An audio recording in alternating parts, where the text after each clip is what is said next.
आगे बीस में हमारी जब रहलू तो कैसे 21 में दूसर भातार हो जाई। तो का करी तू ही बताओ।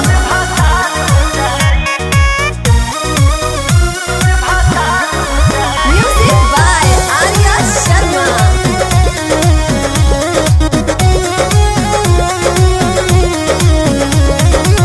हाथ जोड़ता ने बतलो न माने नया साल करी हो ना फीका हो जाई हसाई सभे जन जाए इना हवे प्यार के तरीका हो इहे मतलब भूल ना। हम उठल डोली धरावा देव अच्छा। बारात फिरावा देव हो।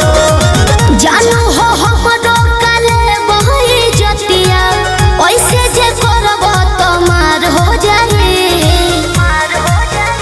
अरे बीस में हमारी जब रहलू तो कैसे 21 में दोसर भातार हो जाई। अच्छा। अरे बीस में हमारी जब रहलू तो कैसे 21 में दोसर भातार हो जाई। का कही भातार हो जाई। भातार हो जाई।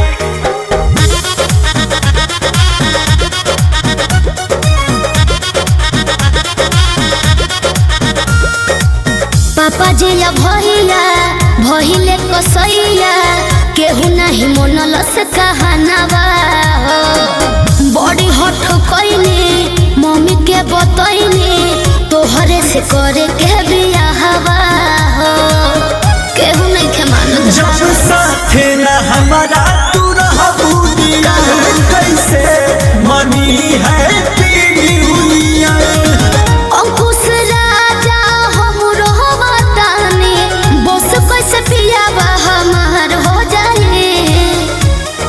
बोलो अरे बीस में हमारी जब रहलू तो कैसे 21 में दूसर भातार हो जाई।